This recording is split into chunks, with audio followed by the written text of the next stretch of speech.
대한민국 경제 성장의 신화 대명그룹의 시대가 저물고 있었다. 한때 업계를 호령했던 거인의 그림자는 연일 터져나오는 악재 속에서 속절없이 흐려졌다. 핵심 기술 유출, 해외 수주, 실패 주가 폭락. 누군가 보이지 않는 곳에서 그룹의 심장을 갉아먹고 있는 것이 분명했다. 그룹의 총수 박태준 회장은 하루가 다르게 늙어가고 있었다. 비상경영 회의실의 공기는 살얼음판처럼 차가웠다. 임원들은 서로의 눈치만 살피며 책임 떠넘기기에 급급했다. 그 지옥 같은 혼돈 속에서 유일하게 평정심을 유지하는 사람은 그의 비서 오수진 실장이었다. 회장님, 주주총회 관련 자료 정리해 두었습니다. 그리고 30분 뒤에 은행장과 미팅이 있으십니다. 그녀는 지난 10년간 단 한 번의 실수도 없이 박 회장의 그림자 역할을 해왔다. 그녀의 목소리는 언제나처럼 차분했고 눈빛은 흔들림 없었으며 일 처리는 완벽했다. 박 회장에게 그녀는 단순한 비서가 아니었다. 가족보다 더 믿을 수 있는 유일한 동지이자 무너져가는 왕국을 함께 지탱하는 마지막 버팀목이었다. 회의가 끝나고 박 회장은 지친 몸을 이끌고 집무실로 돌아왔다. 수진은 그런 그의 뒷모습을 잠시 바라보았다. 그녀의 눈빛에는 존경과 안타까움이 담겨 있는 듯했다. 그녀는 조용히 자신의 자리로 돌아와 아무도 보지 않는 틈을 타 휴대폰을 꺼내 들었다. 그녀의 프로페셔널하고 냉철하던 얼굴은 온데간데 없었다. 차갑고 단단한 표정으로 그녀는 짧은 메시지 하나를 작성했다. 계획대로 진행 중. 추가 자료 필요. 메시지를 전송하고 삭제하기까지 걸린 시간은 단 몇 초. 그녀는 다시 완벽한 오수진 실장의 얼굴로 돌아와 박 회장에게 드릴 따뜻한 차를 준비했다. 그날 밤 박 회장은 텅 빈 집으로 돌아왔다. 유학을 마치고 경영 수업을 받고 있는 아들 지훈이 그를 기다리고 있었다. 아버지, 도대체 언제까지 이렇게 당하고만 계실 겁니까? 내부 스파이가 있다는 게 확실한데 왜 아무 조치도 안 하시는 거예요? 젊고 혈기왕성한 아들은 답답함을 토로했다. 그는 아버지가 늙고 나약해졌다고 생각했다. 조용히 해라. 내가 알아서 한다. 박태준 회장의 대답은 짧고 무거웠다. 아버지와 아들 사이의 깊은 골은 그룹의 위기와 함께 더욱 깊어지고 있었다. 다음 날 아침 박태준 회장은 긴급 기자회견을 소집했다. 수백 명의 기자들이 몰려들었고 대한민국의 모든 눈과 귀가 그의 입에 쏠렸다. 아들 지훈과 임원들은 그가 마침내 반격의 카드를 꺼내들 것이라 기대했다. 하지만 단상에 선 박 회장의 입에서 나온 말은 모두의 예상을 완전히 박살내버렸다. 그의 목소리는 슬펐지만 이상하리만치 단호했다. 존경하는 국민 여러분, 그리고 대명그룹을 사랑해주신 모든 분들께 오늘 저는 참담한 심정으로 이 자리에 섰습니다. 그는 잠시 말을 멈추고 터져나오는 카메라 플래시를 정면으로 응시했다. 저희 대명그룹은 오늘부로 법원에 기업 회생 절차, 즉 법정 관리를 신청하기로 결정했습니다. 파산 신청. 그 단어가 발표되는 순간 기자회견장은 거대한 폭탄이라도 터진 듯 아수라장이 되었다. 주가가 폭락하고 회사가 망할 것이라는 아우성이 사방에서 터져 나왔다. 맨 앞줄에 앉아있던 아들 지훈은 믿을 수 없다는 표정으로 아버지를 바라보았다. 그의 눈에는 실망과 분노, 그리고 아버지에 대한 배신감이 가득했다. 평생을 바쳐 이룩한 제국을 싸워보지도 않고 스스로 무너뜨리는 아버지를 그는 결코 이해할 수도 용서할 수도 없었다. 수많은 카메라 플래시 속에서 박태준 회장은 굳건히 서 있었다. 모두가 그의 시대가 끝났다고 생각했다. 그가 모든 것을 포기했다고 생각했다. 하지만 그 누구도 알지 못했다. 이것은 항복이 아니라는 것을. 이것은 자신의 왕국 전체를 미끼로 던져 그림자 속에 숨어있는 배신자를 잡기 위한 한 노예한 승부사의 가장 위험하고도 장엄한 마지막 도박의 시작이라는 것을. 박태준 회장의 파산 신청 선언은 대한민국 재계에 거대한 쓰나미를 몰고 왔다. 대명그룹의 주가는 휴지 조각이 되었고 수십 년간 그룹과 거래해온 협력업체들은 연쇄 부도의 위기에 내몰렸다. 한때 대한민국 경제의 심장이었던 대명그룹 본사타워는 이제 채권당과 실직한 직원들의 절규, 그리고 언론의 무자비한 카메라, 플래시만이 가득한 유령의 성이 되어버렸다. 모든 것이 무너져 내리는 혼돈 속에서 박태준 회장은 대중의 시야에서 사라졌다. 그는 텅 빈 집무실에 홀로 앉아 창밖으로 자신이 평생을 바쳐 이룩한 제국이 해체되는 과정을 묵묵히 지켜볼 뿐이었다. 사람들은 그가 충격으로 쓰러졌다고 혹은 현실을 부정하고 있다고 수군거렸다. 아들 지우는 그런 아버지를 견딜 수 없었다. 그는 아버지를 찾아와 울부짖었다. 싸워보지도 않고 이렇게 무너지는 게 아버지의 방식이었습니까? 평생을 존경했던 제 아버지는 어디로 가신 겁니까? 하지만 박 회장은 아무런 대답도 하지 않았다. 그의 침묵은 아들에게 더 큰 절망과 배신감을 안겨주었다. 결국 지우는 이제 대명그룹도 아버지도 제게는 없습니다. 라는 말을 남기고 집을 나가버렸다. 박태준 회장은 이제 완벽하게 고립된 패배한 늙은 사자처럼 보였다. 이 모든 비극의 현장에서 유일하게 그의 곁을 지키는 사람은 오수진 실장이었다. 그녀는 초인적인 능력으로 모든 것을 처리했다. 성난 주주들과 채권단 앞에서는 회장의 방패가 되어주었고 복잡한 법정관리 절차와 자산 매각 서류들을 한치의 오차도 없이 정리했으며 하루에도 수십 번씩 무너지는 박 회장의 곁에서 그를 위로했다. 어느 늦은 밤 텅 비고 불 꺼진 집무실에 박 회장과 단둘이 남았을 때 그녀는 직접 끓인 따뜻한 죽을 그에게 내밀었다. 회장님, 식사는 하셔야 합니다. 너무 상심하지 마십시오. 모든 사람이 떠나도 저는 끝까지 회장님 곁을 지킬 겁니다. 회장님께서는 제게 단순한 상사를 넘어 아버지와도 같은 분이셨습니다. 그녀의 눈에는 진심 어린 눈물이 고여 있었다. 그녀의 충성심은 이 절망적인 상황 속에서 더욱 빛나는 듯했다. 그녀의 완벽한 연기에 박 회장마저도 순간 가슴이 저며오는 것을 느꼈다. 그녀는 자신의 복수가 거의 완성되었다고 확신했다. 박태준을 사회적으로 그리고 인간적으로 완전히 무너뜨리는 것. 그것이 그녀가 지난 10년간 꿈꾸어왔던 그림이었다. 이제 마지막 한 조각만이 남아있었다. 한편 박 회장은 모두가 잠든 밤 자신의 서재에서 홀로 깨어 있었다. 그는 더 이상 패배한 노인이 아니었다. 그의 눈은 냉철한 승부사의 그것처럼 차갑게 빛나고 있었다. 그의 컴퓨터 화면에는 복잡한 도표와 비밀 파일들이 가득했다. 그의 계획은 치밀했다. 법정 관리를 통해 그는 그룹의 모든 자산을 헐값에 매각하는 것처럼 보였다. 하지만 그가 진짜 노리는 것은 단 하나였다. 대외적으로는 그저 그런 신재생 에너지 기술 특허로 알려져 있지만 실제로는 미래 산업의 판도를 바꿀 수 있는 혁신적인 기술 프로젝트 키메라. 그는 이 기술의 진짜 가치를 아는 사람이 딱 한 명 더 있다는 것을 알고 있었다. 바로 자신의 영원한 경쟁자이자 지금 이 모든 상황을 조종하고 있을 넥소스의 최진혁 대표. 최진혁은 프로젝트 키메라를 손에 넣기 위해서라면 무슨 짓이든 할 인간이었다. 그리고 그 마지막 정보를 최진혁에게 전달해줄 스파이는 반드시 움직일 것이었다. 자산 매각을 위한 마지막 경매가 바로 그 덫이었다. 그의 생각은 정확했다. 같은 시각 최진혁 대표는 자신의 사무실에서 승리의 축배를 들고 있었다. 박태준, 그 늙은 호랑이도 이제 끝이군. 그는 자신의 스파이 오수진에게 비밀 메시지를 보냈다. 이제 마지막 단계다. 경매에 나올 프로젝트 키메라의 최종 기술 사양과 박태준이 설정해놓은 내부 최저 입찰가를 알아내. 그의 미래까지 통째로 삼켜버리는 거야. 마침내 대명그룹의 마지막 자산인 프로젝트 키메라의 특허권에 대한 비공개 경매 날짜가 공고되었다.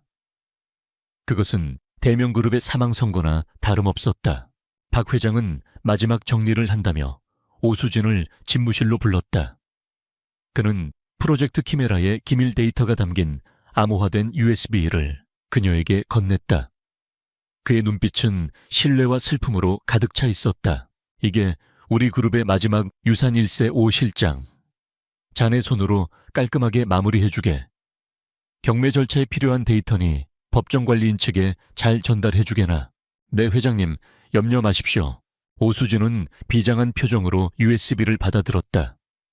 그녀는 박 회장의 신뢰를 받는 자신의 모습에 잠시나마 진짜 슬픔을 느꼈지만 이내 아버지의 복수를 떠올리며 마음을 다잡았다. 그녀는 몰랐다. 자신이 받아든 그 USB가 사실은 덫의 마지막 조각이라는 것을. 박 회장이 설치해둔 보이지 않는 거미줄에 그녀는 스스로 걸어 들어오고 있었다. 프로젝트 키메라의 특허권에 대한 비공개 경매가 열리는 날, 경매장은 법원이 지정한 한 법무법인의 대형 회의실에서 진행되었다. 분위기는 무겁고 긴장감이 감돌았다. 몇몇 기업이 참여했지만 모두가 알고 있었다. 이 싸움은 사실상 신흥 강자 넥소스와 그 정체가 베일에 쌓인 오리온 컨소시엄의 2파전이 될 것이라는 것을. 박태준 회장은 경매장 가장 뒷자리에 마치 유령처럼 앉아 있었다.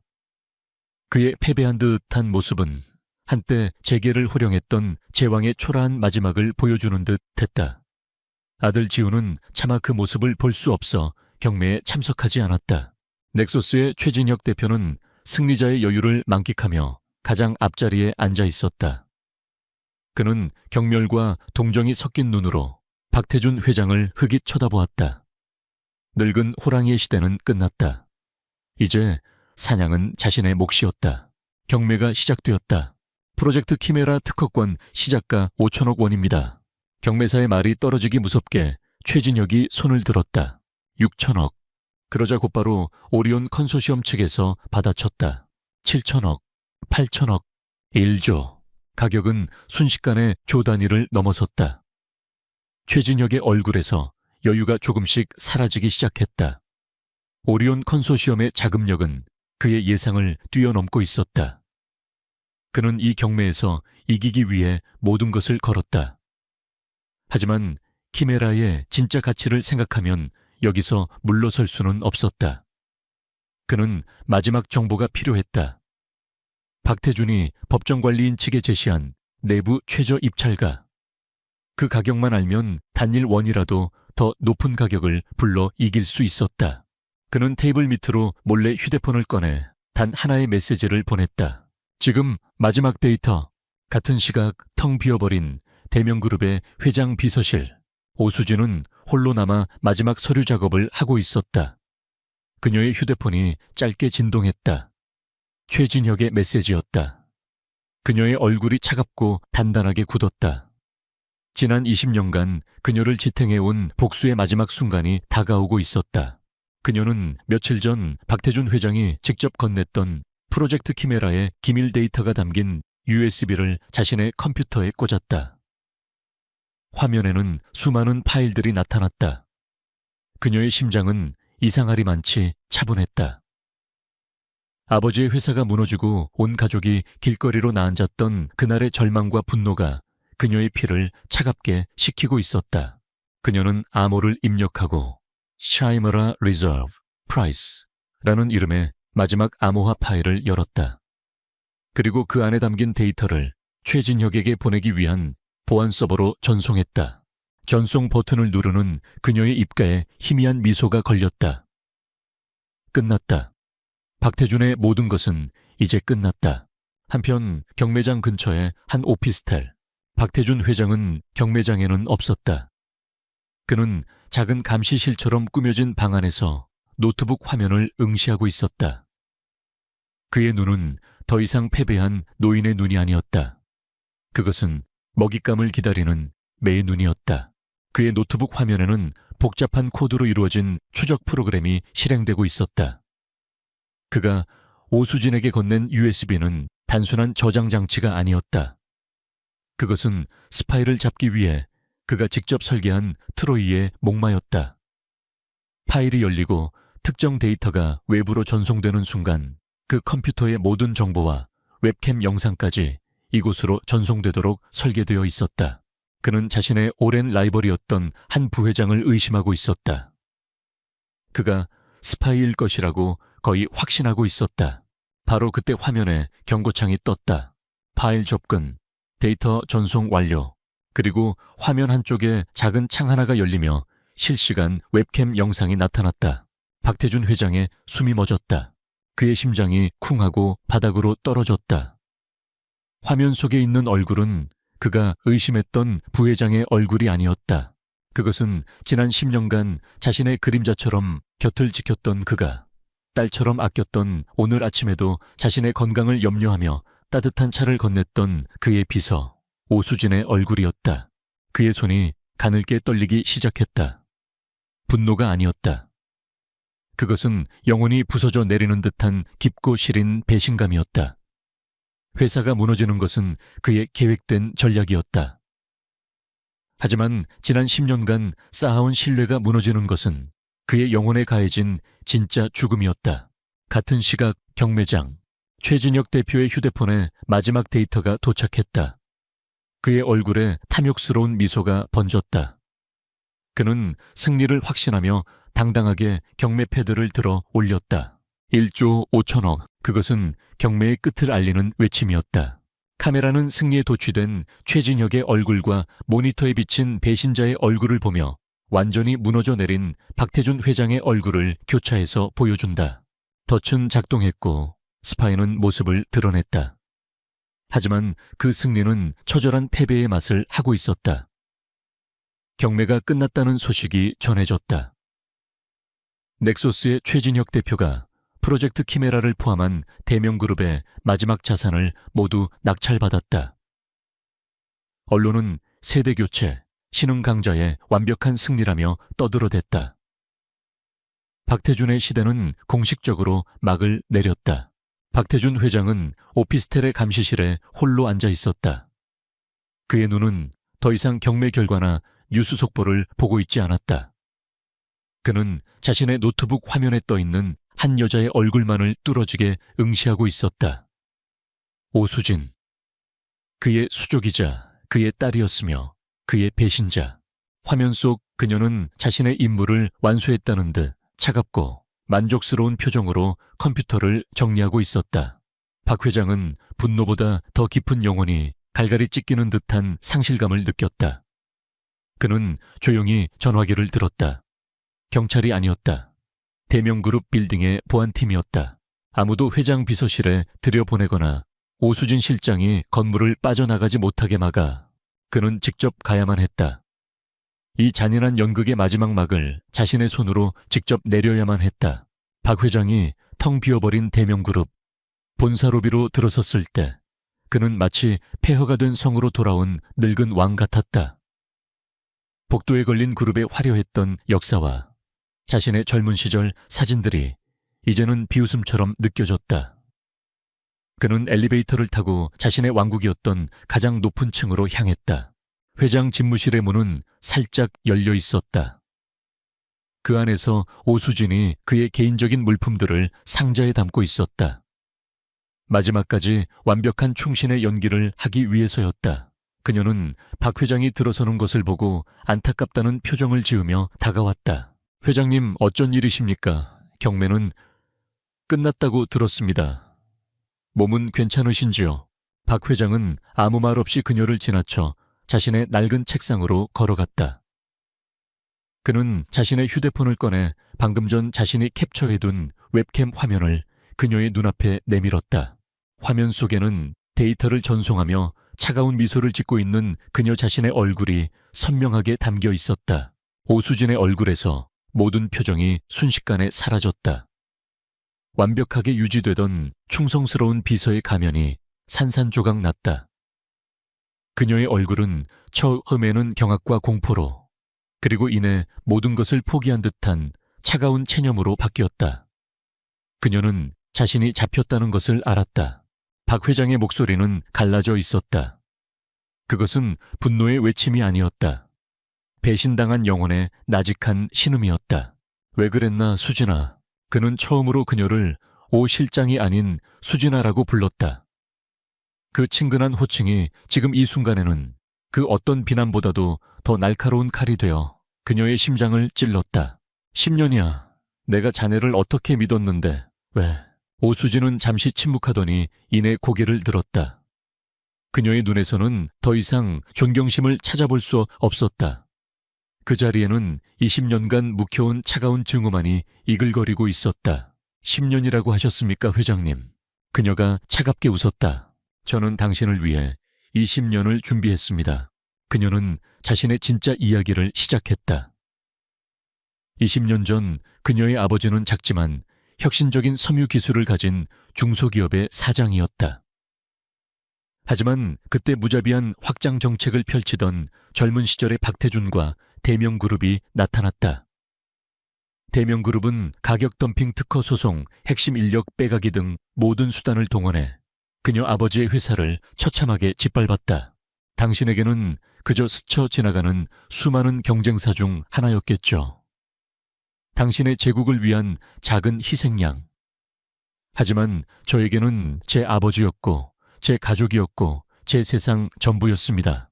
그녀의 목소리에는 눈물 대신 얼음 같은 분노가 서려 있었다. 아버지는 평생을 바친 회사가 무너지는 것을 보고 충격으로 쓰러지셨고 1년도 채 되지 않아 화병으로 돌아가셨습니다. 우리 가족은 풍비박산이 났죠. 그날 이후로 제 인생의 목표는 단 하나였습니다. 당신이 가장 신뢰하는 사람이 되어 당신이 가장 소중하게 생각하는 것을 당신의 눈앞에서 똑같이 무너뜨리는 것. 그녀는 박 회장을 똑바로 쳐다보았다. 저는 당신의 회사를 무너뜨린 게 아닙니다, 회장님. 저는 단지 당신이 20년 전에 제게 했던 짓을 그대로 돌려드렸을 뿐입니다. 그녀의 고백을 듣는 동안 박 회장의 얼굴은 복잡한 감정으로 일그러졌다. 개인적인 배신감에 대한 고통은 여전했지만 그 위로 흐릿했던 과거의 기억이 떠오르며 끔찍한 깨달음이 찾아왔다. 그는 그녀가 말하는 그 작은 섬유 회사를 어렴풋이 기억해냈다. 당시 그의 성공 가도에 걸림돌이 되었던 수많은 회사들 중 하나. 그는 그 회사의 사장이 어떻게 되었는지, 그 가족이 어떤 고통을 겪었는지 단 한 번도 생각해 본 적이 없었다. 그는 눈앞에 배신자를 보고 있는 것이 아니었다. 그는 자신이 무자비하게 내뻗은 탐욕의 칼날에 세우러져간 수많은 희생자들의 원혼을 마주하고 있었다.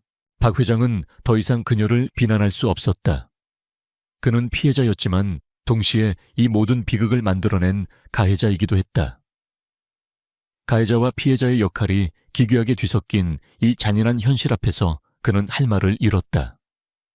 그는 그저 자신이 만들어낸 복수의 화신을 텅 빈 눈으로 바라볼 뿐이었다. 회장 집무실 안에는 무거운 침묵이 흘렀다. 오수진의 고백이 남긴 증오와 슬픔의 잔향이 공기 중에 떠다니는 듯했다. 그녀는 모든 것을 털어놓은 뒤 오히려 후련한 표정으로 박태준 회장을 마주보았다. 그녀는 자신의 복수가 완성되었으며 이제 그 어떤 처벌이라도 달게 받을 준비가 되어 있었다. 이제 저를 경찰에 넘기시죠. 제 복수는 끝났으니 미련은 없습니다. 그녀의 목소리에는 일말의 두려움도 없었다. 박태준 회장은 그녀를 오랫동안 바라보았다. 그는 분노해야 마땅했다. 평생을 바친 제국을 무너뜨리고 자신의 심장에 칼을 꽂은 배신자이지 않은가.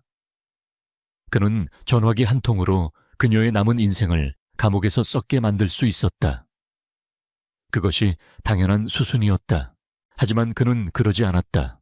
대신 그는 자신의 낡은 가죽 의자에 깊숙이 몸을 묻었다. 그는 그녀에게 패배한 것이 아니었다. 그는 자신의 과거에게 패배한 것이었다. 눈앞에 이 영리하고도 독한 여자는 결국 자신이 만들어낸 괴물이었다. 그녀의 증오는 자신의 젊은 시절 무자비한 탐욕을 비추는 거울이었다. 내가 괴물을 만들었구나. 박 회장이 나직이 읊조렸다. 그는 깨달았다. 여기서 그녀를 처벌하는 것은 그저 또 다른 비극을 낳는 것일 뿐 아무것도 해결하지 못한다는 것을. 복수는 복수를 낳고 증오는 증오를 낳을 뿐이다. 그것은 그가 평생을 살아오며 터득한 진리였다. 그는 지친 눈으로 수진을 다시 보았다. 그녀는 단순한 스파이가 아니었다.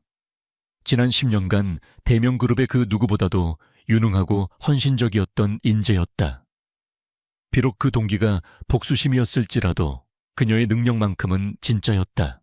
마침내 박 회장은 결심한 듯 입을 열었다. 그의 제안은 수진이 상상조차 하지 못했던 것이었다. 최진혁이가 사들인 프로젝트 키메라는 사실 미완성 버전일세. 수진의 눈이 커졌다. 물론 그것만으로도 엄청난 가치가 있지만 진짜 핵심 기술과 최종 설계도는 아직 내 손에 있네. 파산 신청을 하기 전 내 개인 명의로 이미 빼돌려 두었지. 나는 모든 것을 잃은 게 아니야. 제국을 잃었지만 미래를 잃지는 않았어. 그는 자리에서 일어나 수진의 앞으로 다가왔다. 나는 자네를 경찰에 넘기지 않을 걸세. 복수는 또 다른 복수를 낳을 뿐이야. 과거에 발목 잡혀 현재를 망치는 것만큼 어리석은 짓은 없지. 나도 틀렸고 자네도 틀렸어. 그는 수진의 눈을 똑바로 바라보았다. 그러니 나와 함께 새로 시작하지 않겠나. 회장과 비서가 아니라 모든 것을 잃어봤던 두 사람으로서. 우리의 실수와 상처 위에서. 이번에는 무언가 올바르고 더 나은 것을 만들어 보는 거야. 수진은 그 자리에 얼어붙었다.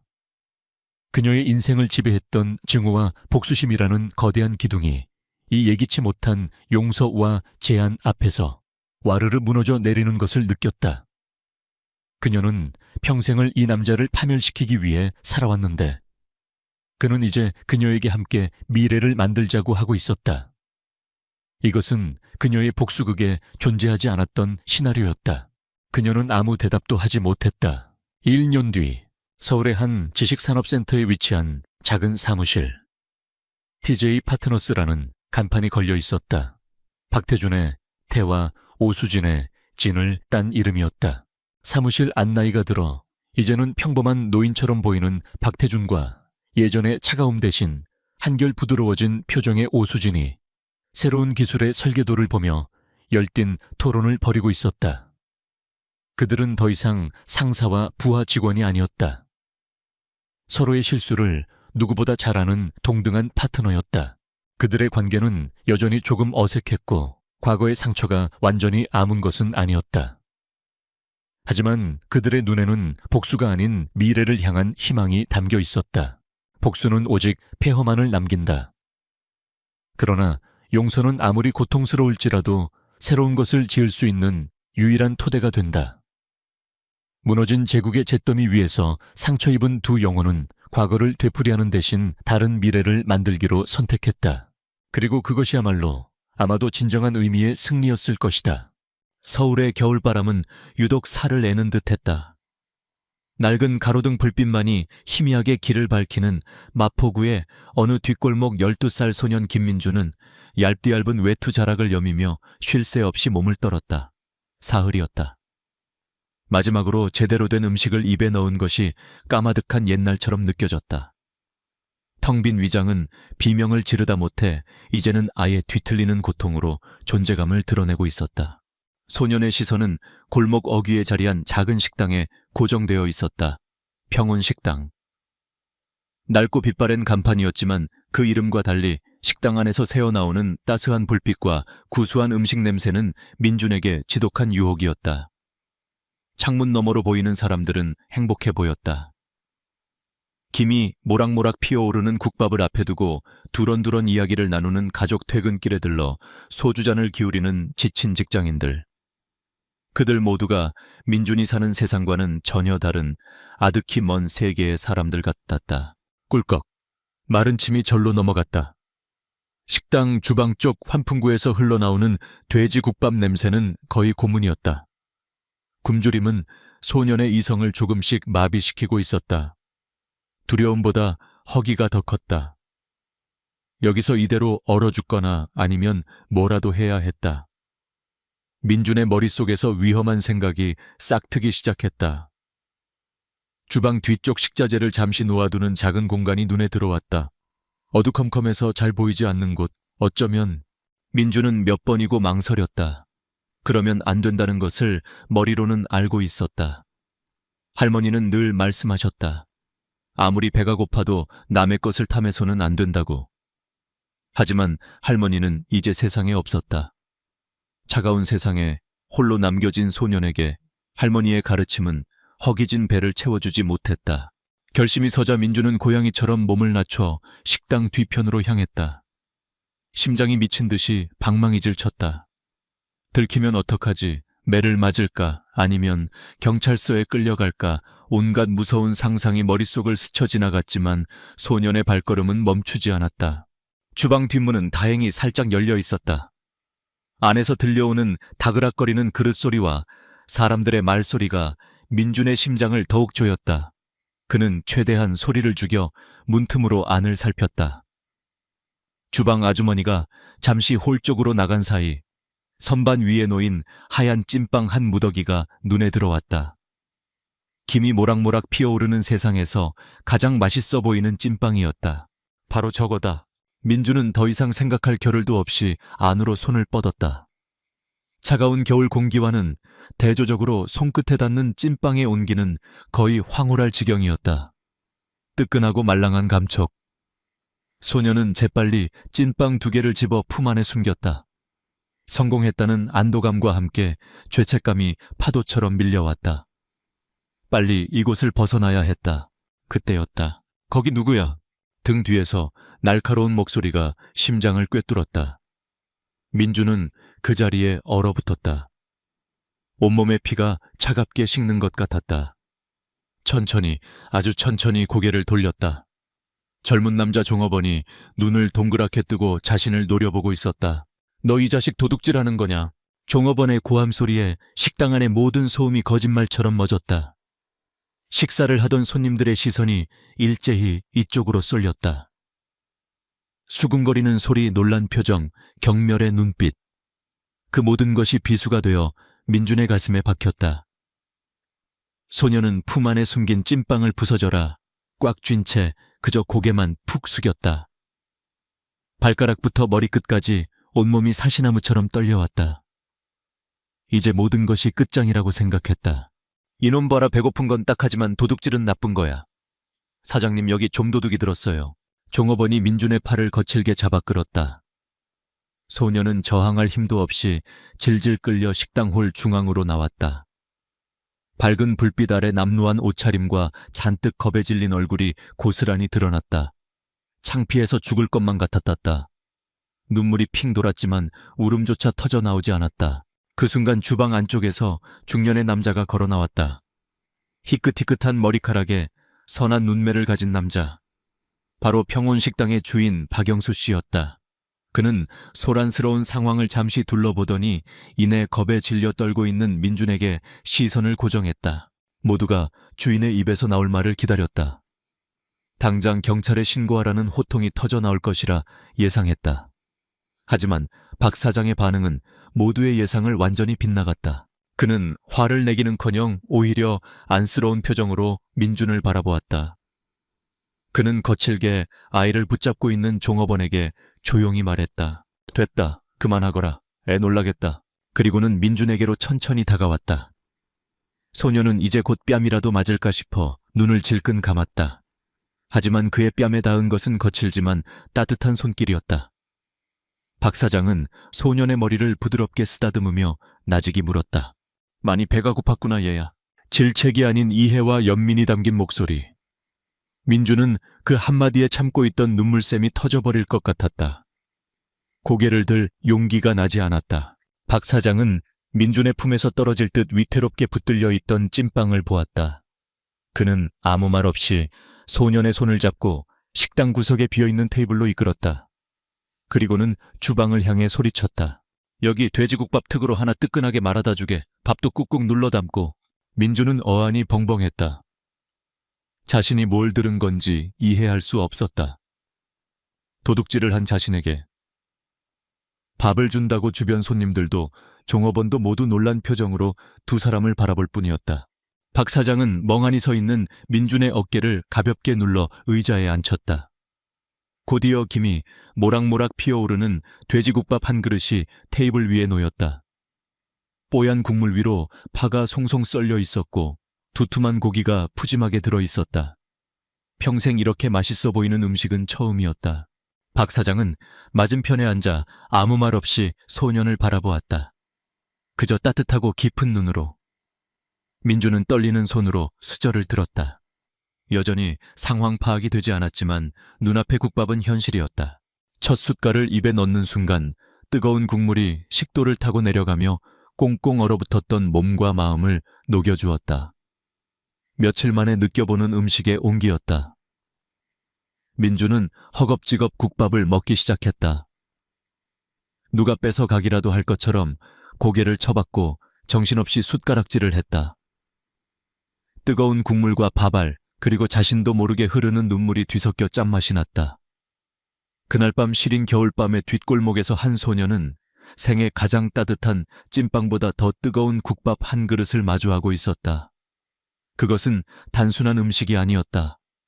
절망의 끝에서 만난 기적이었고 한 인간이 다른 인간에게 베풀 수 있는 가장 순수한 형태의 온정이었다. 세상이 고요해졌다. 민준의 귀에는 오직 자신의 숟가락이 그릇에 부딪히는 소리와 후루룩 국물을 넘기는 소리만이 들리는 듯했다. 소녀는 체면도 주변의 시선도 잊은 채 오직 눈앞의 국밥에만 집중했다. 뜨거운 국물이 목을 타고 내려갈 때마다 꽁꽁 얼었던 속이 풀리는 느낌이 들었다. 두툼한 고기는 씹을수록 고소한 맛이 우러나왔고 잘 익은 깍두기는 아삭하게 씹히며 입맛을 돋우었다. 이것은 단순한 음식이 아니었다. 사흘간의 굶주림 끝에 맛보는 생명수였고 차가운 세상 속에서 처음으로 느껴보는 온정이었다. 민주는 밥 한 톨 국물 한 방울도 남기지 않으려는 듯 그릇 바닥까지 싹싹 긁어먹었다. 식당 안의 분위기는 미묘하게 변해 있었다. 처음 민준을 향했던 경멸과 호기심 어린 시선들은 어느새 누그러져 있었다. 아이가 너무나도 절박하게 밥을 먹는 모습은 그 자체로 하나의 서사였고 보는 이들의 마음을 조용히 흔들었다. 어떤 손님은 조용히 자기 그릇을 비웠고 어떤 손님은 박 사장을 존경 어린 눈빛으로 쳐다보았다. 민준의 팔을 거칠게 잡아 끌었던 젊은 종업원은 카운터 뒤에 서서 멋쩍은 표정으로 머리를 긁적이고 있었다. 그는 자신의 행동이 조금 과했음을 깨닫고 있었다. 마지막 숟가락을 놓았을 때 민주는 비로소 배가 부르다는 감각을 느꼈다. 위장이 따뜻하게 채워지자 얼어붙었던 이성도 조금씩 돌아왔다. 그리고 이내 밀려드는 것은 극심한 부끄러움과 불안감이었다. 이제 어떡하지? 밥을 다 먹었으니 이제 나를 경찰서로 끌고 가려는 걸까? 밥값 대신 혹독한 꾸지람과 벌이 기다리고 있는 걸까? 민주는 차마 고개를 들지 못하고 두 손을 무릎 위에 가지런히 모았다. 이제 곧 닥쳐올 심판의 시간을 기다리는 죄인처럼 그때 맞은편에 조용히 앉아있던 박 사장이 나직하게 입을 열었다. 입에 좀 맞더냐? 예상했던 질책이 아니었다. 그저 평범하고 다정한 질문이었다. 민주는 자신도 모르게 고개를 살짝 끄덕였다. 목이 메어 대답이 나오지 않았다. 더 줄까? 아직 배고프면 말하거라. 민주는 황급히 고개를 저었다. 더 이상은 염치 없어 받을 수 없었다. 박 사장은 그런 민준의 마음을 읽었는지 희미하게 미소 지으며 더는 권하지 않았다. 대신 그는 조금 더 진지한 목소리로 물었다. 집은 어디니? 부모님은 어디 계시고? 가장 아픈 곳을 찔린 듯 민준의 어깨가 움찔했다. 소녀는 입술을 꾹 다문 채 아무 말도 하지 못했다. 세상에 내놓기엔 너무나도 부끄럽고 초라한 자신의 이야기였다. 침묵이 잠시 테이블 위를 맴돌았다. 박 사장은 재촉하지 않았다. 그는 그저 아이가 스스로 마음을 열 때까지 묵묵히 기다려주었다. 그의 기다림에는 상대를 존중하는 힘이 있었다. 한참 만에 민주는 모기만 한 목소리로 겨우 입을 열었다. 없어요. 부모님 말씀이냐? 네, 할머니랑 살았는데 얼마 전에 돌아가셨어요. 소년의 목소리는 미세하게 떨리고 있었다. 할머니라는 단어를 입에 올리는 것만으로도 눈시울이 뜨거워졌다. 박 사장은 더 이상 캐묻지 않고 그저 그랬구나 하고 짧게 답했다. 그 짧은 대답 속에는 깊은 위로가 담겨 있었다. 그럼 친척들은? 매연 친척 아저씨 댁에 맡겨졌는데 제가 싫으셨나 봐요. 밥도 잘 안 주시고 그래서 그냥 나왔어요. 민주는 차마 그 집에서 겪었던 구박과 서름을 다 털어놓지는 못했다. 하지만 박 사장은 소년의 몇 마디 말과 그늘진 얼굴에서 모든 것을 읽어낸 듯했다. 그는 잠시 창밖의 어두운 골목을 바라보더니 혼잣말처럼 나직이 읊조렸다. 나도 어릴 적에 배를 골아본 적이 있었지. 며칠을 굶으니 세상이 다 노랗게 보이더구나. 그때는 정말이지 지푸라기라도 잡고 싶은 심정이었어. 민주는 의외의 말에 조심스럽게 고개를 들었다. 자신과 같은 경험을 했다는 말에 마음의 벽이 조금 허물어지는 것을 느꼈다. 박 사장은 다시 민준에게 시선을 돌렸다. 그의 눈빛은 더없이 진지했다. 얘야 사람이 배가 고프면 못할 짓이 없다고들 한다. 옳은 말이다. 하지만 말이다. 그렇다고 해서 도둑질이 옳은 일이 되는 것은 아니란다. 그건 너를 점점 더 부끄러운 사람으로 만들 뿐이야. 스스로가 떳떳하지 못한 삶만큼 비참한 것은 없단다. 그의 말은 꾸짖음이 아니었다. 교훈을 가장한 설교도 아니었다. 그것은 인생의 쓴맛을 먼저 본 어른이 해줄 수 있는 진심 어린 조언이었다. 민주는 고개를 숙인 채 박 사장의 말을 하나하나 가슴에 새겼다. 부끄러움에 뺨이 화끈거렸다. 잘못했어요. 마침내 소년의 입에서 진심 어린 사과가 터져 나왔다. 박 사장은 그 말을 기다렸다는 듯 부드럽게 미소 지었다. 그래, 이제라도 알았으면 됐다. 그는 자리에서 일어나 민준의 곁으로 다가왔다. 그리고는 아이의 어깨를 가만히 감쌌다. 세상은 춥고 배고픈 곳일 수 있다. 하지만 언제까지나 도둑질로 버틸 수는 없는 노릇이야. 네 두 손으로 직접 떳떳하게 벌어서 먹어야 진짜 네 밥이 되는 거란다. 박 사장은 식당 뒤편을 가리켰다. 내 식당 뒤에 작은 방이 하나 있다. 쓰지 않는 방이라 조금 춥고 낡았지만 저 골목길 바람보다는 나을 게다. 앞으로 여기서 지내면서 나를 좀 도와주지 않겠느냐. 민주는 자신의 귀를 의심했다.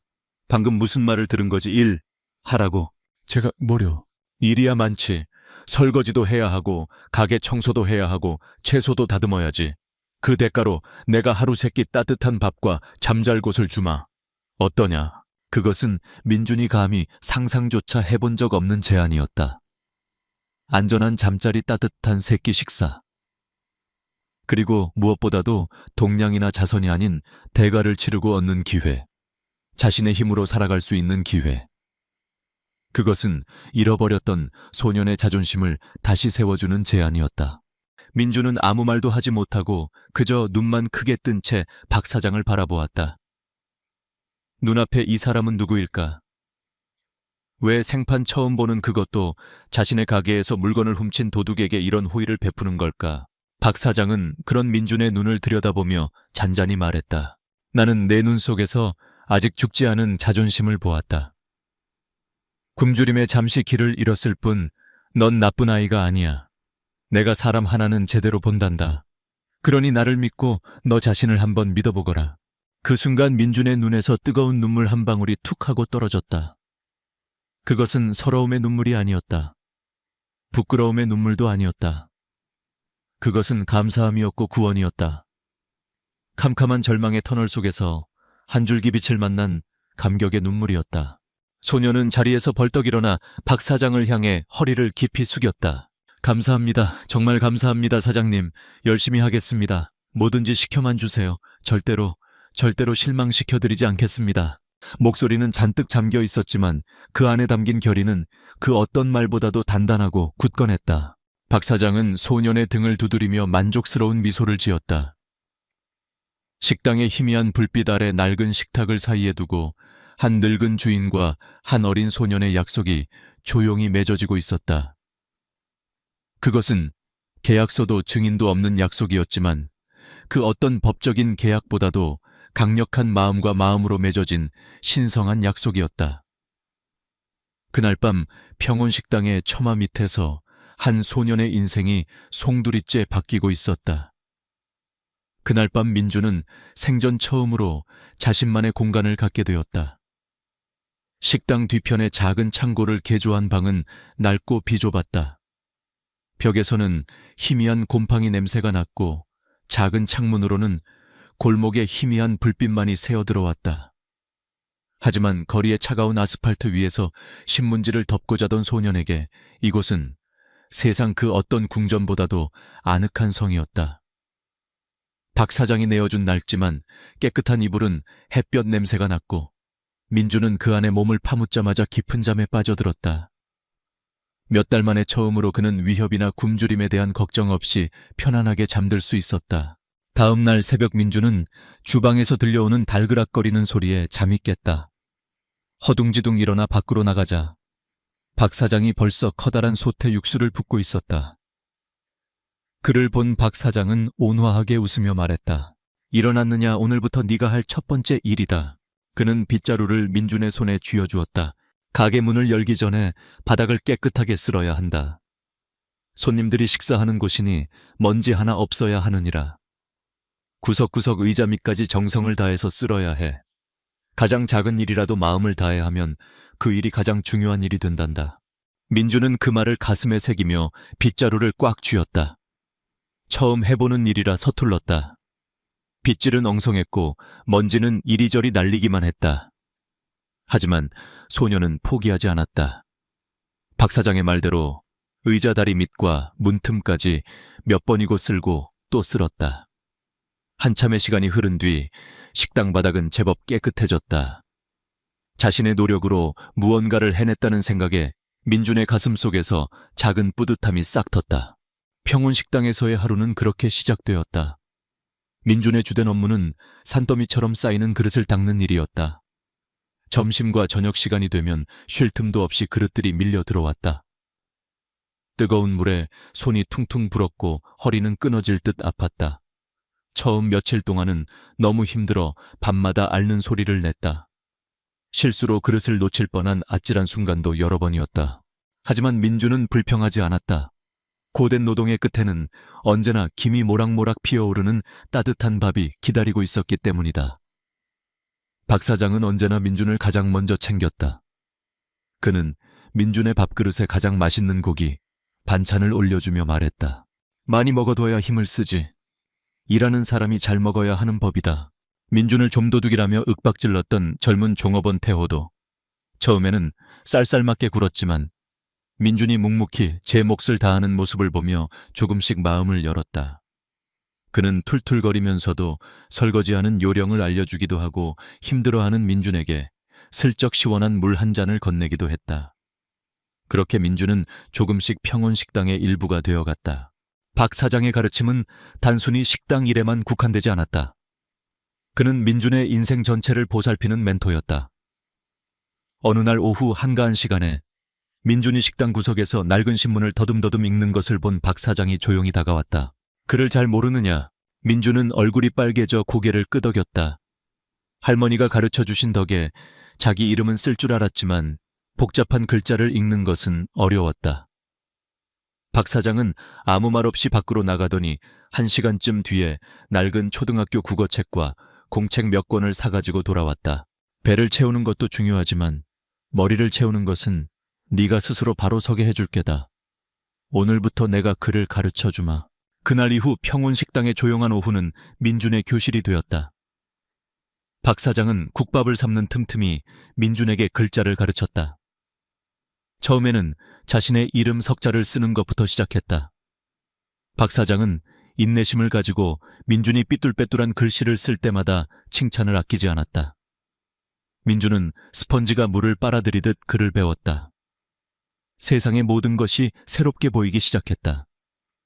간판의 글자들이 의미를 갖게 되었고 책 속의 이야기들이 마음속으로 들어왔다. 그러던 어느 날 민준에게 작은 시험이 닥쳤다. 저녁 장사를 마감하고 식당을 청소하던 중 한 손님이 앉았던 테이블 밑에서 두툼한 지갑을 발견한 것이다. 살짝 열어보니 안에는 빳빳한 지폐가 가득 들어 있었다. 평생 만져본 적도 없는 큰돈이었다. 순간 소년의 심장이 거세게 뛰었다. 이것만 있으면 여기서 도망쳐서 새 삶을 살 수 있지 않을까 하는 악마의 속삭임이 들리는 듯했다. 하지만 그 생각은 잠시였다. 민준의 뇌리에는 박 사장의 목소리가 울렸다. 스스로가 떳떳하지 못한 산만큼 비참한 것은 없단다. 민준은 지갑을 꽉 쥔 채 곧장 박 사장에게 달려갔다. 사장님, 손님이 지갑을 두고 가셨어요. 박 사장은 지갑을 건네받고는 아무 말 없이 민준의 눈을 지그시 바라보았다. 그리고는 빙그레 웃으며 민준의 머리를 툭툭 쳐주었다. 잘했다. 아주 잘했어, 민준아. 그 어떤 칭찬보다도, 그 어떤 보상보다도 값진 인정이었다. 민준은 그날 밤 자신의 선택이 얼마나 자랑스러웠는지 모른다. 그는 더 이상 배고픔 때문에 양심을 파는 아이가 아니었다. 시간은 물처럼 흘렀다. 겨울이 가고 봄이 오기를 여러 번 겁에 질렸던 깡마른 소녀는 어느덧 듬직한 청소년으로 자라 있었다. 키가 훌쩍 컸고 설거지로 다져진 팔에는 단단한 근육이 붙었다. 그는 이제 단순한 자벽부가 아니었다. 박 사장의 어깨 너머로 육수를 내는 법을 배웠고 손님들의 주문을 받고 음식을 나르는 일도 능숙하게 해냈다. 단골 손님들은 몰라보게 성장한 민준을 보며 평원식당 아들 다 컸네라며 흐뭇한 농담을 던지기도 했다. 민준은 더 이상 과거의 자신을 부끄러워하지 않았다. 그는 평원식당에서 일하는 것이 자랑스러웠다. 박 사장이 음식을 대하는 태도를 보며 그는 이곳이 단순한 밥집이 아님을 깨달았다. 박 사장은 늘 말했다. 민준아, 우리는 국밥을 파는 게 아니야. 우리는 지친 사람들에게 따뜻한 위로 한 그릇을 파는 거란다. 이 평온식당의 이름처럼 잠시나마 평온을 얻어갈 수 있도록 정성을 다해야 해. 그를 깨우치고 세상에 눈을 뜨면서 민준의 마음속에는 새로운 야망이 싹트기 시작했다. 그는 단순히 이 식당에서 일하는 것에 만족하고 싶지 않았다. 이 소중한 공간을 어떻게 지키고 어떻게 더 많은 사람들에게 위로를 줄 수 있을지 고민하기 시작했다.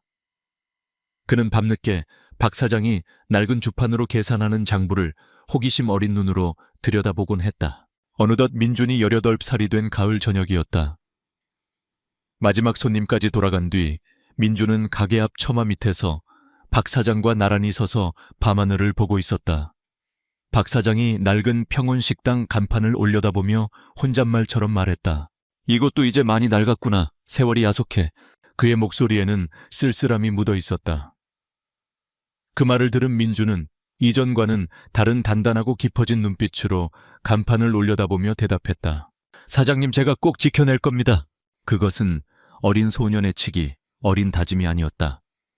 수년간의 감사함과 존경, 그리고 미래에 대한 굳은 결의가 담긴 한 남자의 약속이었다. 박 사장은 아무 말 없이 민준의 어깨를 툭툭 두드려 주었다. 그의 눈에는 대견함과 믿음이 가득 담겨 있었다. 평온식당의 작은 불빛 아래 새로운 꿈이 조용히 연그러가고 있었다. 민준이 평온식당에서 보낸 시간은 평화로웠지만 세상의 시간은 식당 담벼락 너머에서 무섭게 흘러가고 있었다. 민준이 20살이 되던 해 그는 현실의 냉혹한 무게를 깨닫기 시작했다. 박 사장의 허리는 눈에 띄게 굽었고 기침은 날이 갈수록 잦아졌다. 식당을 찾는 단골들의 발길은 여전했지만 주변에 번쩍이는 새 건물들과 세련된 프랜차이즈 식당들이 들어서면서 낡고 오래된 평온식당은 마치 외로운 섬처럼 보였다. 아무리 열심히 일해도 식당의 낡은 시설을 고치고 박 사장의 병원비를 감당하기에는 턱없이 부족했다. 민준은 깨달았다. 이곳에 머물며 그릇을 닦고 국밥을 나르는 것만으로는 은혜를 갚을 수도 이 소중한 공간을 지킬 수도 없다는 것을. 더 큰 세상으로 나아가 더 큰 힘을 길러야만 했다. 어느 날 밤 민준은 큰 결심을 하고 박 사장의 앞에 앉았다. 사장님, 저 대학에 가고 싶습니다. 박 사장은 말없이 술잔을 기울이다가 민준을 바라보았다. 그의 눈빛은 모든 것을 꿰뚫어 보는 듯했다. 공부를 하고 싶다는 말이냐? 네, 장사도 경영도 제대로 배워보고 싶습니다. 이렇게 주먹구구식으로 해서는 평온식당을 지킬 수 없습니다. 제가 더 큰 힘을 길러서 돌아오겠습니다. 사장님을 이 식당을 버리는 게 아닙니다. 지키기 위해 떠나려는 겁니다. 민준의 목소리는 떨렸지만 그 안에 담긴 결의는 확고했다. 박 사장은 한참 동안 아무 말 없이 민준의 얼굴을 바라보았다. 그의 눈가에 슬픔과 대견함이 동시에 스쳤다. 그는 서랍 깊숙한 곳에서 낡은 통장 하나를 꺼내 민준의 손에 쥐어주었다. 네가 처음 왔던 날부터 널 위해 조금씩 모아두었던 돈이다. 큰 돈은 아니지만 네 학비에는 보탬이 될 게다. 민주는 통장을 받아들고 차마 고개를 들지 못했다. 눈물이 뚝뚝 떨어져 통장 위로 번졌다. 가거라. 가서 훨훨 날아보거라. 다만 내 뿌리가 어디에 있는지만은 잊지 말거라. 그것이 두 사람의 길고 긴 이별의 시작이었다. 세상은 민준에게 결코 호락호락하지 않았다. 그는 독하게 공부해 검정고시를 통과하고 간신히 서울의 한 대학 경영학과 야간부에 입학했다. 낮에는 건설 현장에서 막노동을 하고 밤에는 강의실 구석에서 졸음을 참으며 공부했다. 한평 남짓한 고시원의 차가운 방바닥에서 잠이 들 때면 평원식당의 따뜻한 온기와 구수한 국밥 냄새가 사무치게 그리웠다. 굶주림은 익숙했지만 이번의 굶주림은 과거와 달랐다. 그것은 성공에 대한 갈망이었고 지식에 대한 허기였다. 대학을 졸업한 뒤 그는 국내 굴지의 식품 대기업에 말단 사원으로 입사했다. 고졸 출신의 변변찮은 배경을 가진 그에게 회사는 거대한 정글과도 같았다.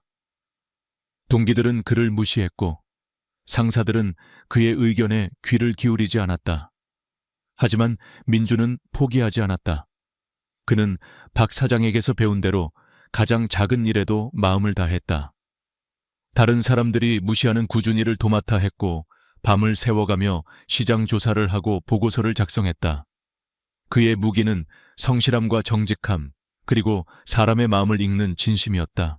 그의 진가는 위기의 순간에 빛을 발했다. 회사가 야심차게 출시했다가 외면받은 신제품이 있었다. 모두가 실패라고 단정지은 그 제품을 민주는 포기하지 않았다. 그는 주말마다 전국의 마트를 돌며 소비자들의 반응을 살폈고 수백 명의 사람들을 인터뷰했다. 그리고 마침내 문제의 핵심을 찾아냈다. 맛이 아니라 사람들의 마음을 움직이지 못하는 포장과 마케팅이 문제였다. 그는 따뜻한 집밥의 추억이라는 콘셉트로 완전히 새로운 마케팅 전략을 제안했다. 그의 보고서는 너무나도 치밀하고 진정성이 있어 누구도 반박할 수 없었다. 반신반의하며 그의 제안을 실행한 프로젝트는 놀랍게도 대성공을 거두었다. 죽어가던 제품은 날개 돋친 듯 팔려나갔고 김민준이라는 이름이 처음으로 회사에 각인되었다. 그것을 시작으로 그는 승승장구했다. 누구도 성공시키지 못했던 해외 계약을 성사시켰고 회사의 고질적인 유통 문제를 해결하는 혁신적인 시스템을 구축했다. 그의 성장은 눈부셨지만 그는 단 한순간도 교만하지 않았다. 그는 언제나 현장의 목소리에 귀를 기울였고 자신보다 낮은 직급의 직원들을 존중했다. 박 사장이 자신에게 그랬던 것처럼 그는 사람을 수단이 아닌 목적으로 대했다. 대리과장 부장. 그는 초고속으로 승진했다. 그리고 마침내 그는 회사를 나와 자신의 F&B 컨설팅 회사를 차렸다. 진심을 담은 한 그릇이라는 그의 회사 철학은 시장에 신선한 바람을 일으켰다. 수많은 식당들이 그의 컨설팅을 통해 되살아났고 그는 업계에서 가장 주목받는 젊은 CEO가 되었다. 12살 소년이 평온식당에 처음 발을 들인 후 꼭 20년이라는 세월이 흘러 있었다. 민주는 이제 32살의 성공한 남자가 되어 있었다. 최고급 원단으로 만든 양복 손목에서 빛나는 명품 시계, 자신감 넘치는 태도, 겉보기에는 과거의 흔적을 찾아볼 수 없었다. 하지만 그의 마음속에는 여전히 빚을 진 소년이 살고 있었다. 바쁜 세월 속에서도 그는 매달 박 사장에게 돈을 보냈고 가끔 전화를 걸어 안부를 물었다. 하지만 그것만으로는 부족하다는 것을 알고 있었다. 돈으로는 결코 갚을 수 없는 은혜였다. 2025년 7월의 어느 날 오후 서울 마포구의 낡은 골목길에 길과 어울리지 않는 매끈한 검은색 세단 한 대가 미끄러지듯 멈춰섰다. 뒷좌석의 문이 열리고 흠잡을 데 없는 슈트 차림의 김민준이 차에서 내렸다. 그의 시선은 길 건너편의 한 가게에 고정되었다. 평온식당. 20년의 세월을 정통으로 맞은 간판은 이제 글씨를 알아보기 힘들 정도로 색이 발해 있었다. 칠이 벗겨진 나무 문은 위태롭게 달려 있었고 창문 너머로 보이는 내부는 예전보다 훨씬 더 어둡고 좁아 보였다. 마치 세상의 시간 속에 잊혀진 섬처럼. 민주는 그 자리에 서서 한참 동안 움직이지 못했다. 수많은 감정이 폭풍처럼 휘몰아쳤다. 그리움, 미안함, 불안함, 그리고 결연한 의지. 그는 지난 20년간 이 순간을 위해 달려왔다. 모든 준비는 끝났다. 그는 천천히 숨을 깊게 들이마셨다. 공기 속에는 여전히 희미하게 그날 밤 자신의 인생을 구원했던 돼지국밥의 냄새가 섞여 있는 듯했다. 민주는 마침내 굳은 결심을 한 얼굴로 낡은 식당을 향해 첫걸음을 내디뎠다. 삐걱. 민준이 낡은 나무 문을 밀자 20년 전과 똑같은 소리가 났다. 그 소리는 마치 시간의 강을 거슬러 올라가는 신호탄 같았다. 가게 안은 생각보다 더 낡고 조용했다. 손님은 구석 테이블에 홀로 앉아 소주잔을 기울이는 노인 한 명뿐이었다. 점심시간이 한참 지났음을 감안하더라도 가게는 전체적으로 활기를 잃고 세월의 먼지만이 내려앉은 듯했다. 그리고 그곳에 박 사장이 있었다. 홀 중앙의 낡은 의자에 앉아 꾸벅꾸벅 졸고 있는 모습. 20년의 세월은 정직하면서도 무자비했다. 등은 완전히 굽었고 얼굴에는 깊은 주름이 지도처럼 새겨져 있었으며 한때 단단했던 어깨는 이제 앙상하게 보였다. 민주는 심장이 쿵 하고 내려앉는 것을 느꼈다. 삶의 무게에 닳고 닳아버린 그의 은인. 민준이 테이블에 앉는 소리에 박 사장이 천천히 고개를 들었다. 그는 잠이 덜 깬 흐릿한 눈으로 민준을 바라보았다. 그에게 민준은 그저 또 한 명의 손님일 뿐이었다. 어서 오시오. 뭘 드릴까? 목소리는 예전보다 훨씬 더 사야하고 힘이 없었다. 민준은 목구멍까지 차오르는 뜨거운 감정을 억지로 누르며 떨리는 목소리로 주문했다. 20년간 꿈속에서도 그리워했던 바로 그 한마디. 돼지국밥 특으로 하나 부탁드립니다. 밥도 많이 주시고요. 박 사장은 아무런 표정 변화 없이 고개를 끄덕이고는 느릿느릿한 걸음으로 주방으로 향했다. 민준은 그의 굽은 등을 차마 바라볼 수 없었다. 잠시 후 김이 모락모락 피어오르는 국밥 한 그릇이 그의 앞에 놓였다. 낡아서 이가 살짝 나간 사기 그릇, 뽀얀 국물과 푸짐하게 담긴 고기. 모든 것이 기억 속 그대로였다. 민주는 떨리는 손으로 숟가락을 들었다. 그리고 첫 숟갈을 입에 넣었다. 바로 이 맛이었다. 진하고 구수한 국물이 혀를 감싸는 순간 닫혀있던 기억의 수문이 활짝 열렸다. 굶주렸던 어린 시절의 절박함, 처음 맛본 온정의 감격 설거지를 하며 흘렸던 땀방울 글자를 배우던 오후의 햇살, 그리고 떠나던 날의 눈물까지. 20년의 세월이 국밥 한 그릇에 응축되어 있었다. 그는 고개를 숙인 채 천천히, 아주 천천히 국밥을 먹었다. 한 숟갈 한 숟갈에 20년의 감사함을 담아서. 눈물이 차올랐지만 그는 울지 않았다. 아직은 때가 아니었다. 박 사장은 멀찍이 서서 그 모습을 지켜보고 있었다. 저렇게 경건하게 국밥을 먹는 사람은 참 오랜만이라고 생각했다. 어딘지 모르게 낯이 익은 것 같기도 했다. 국밥 그릇을 깨끗하게 비운 민주는 자리에서 일어나 계산대로 향했다.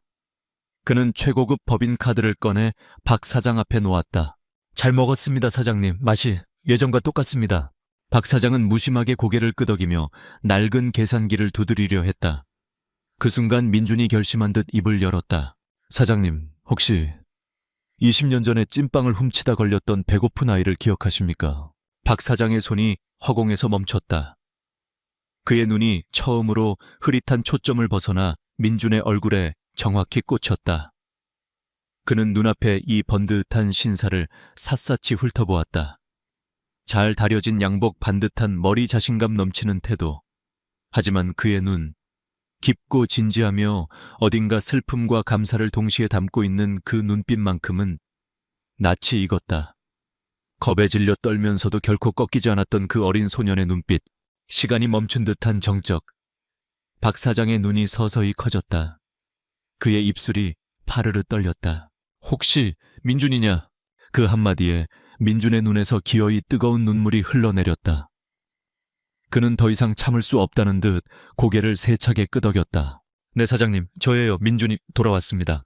다음 순간 두 사람은 서로를 부둥켜 안았다. 앙상하지만 따뜻한 박 사장의 등과 넓고 단단해진 민준의 등이 서로에게 기대었다.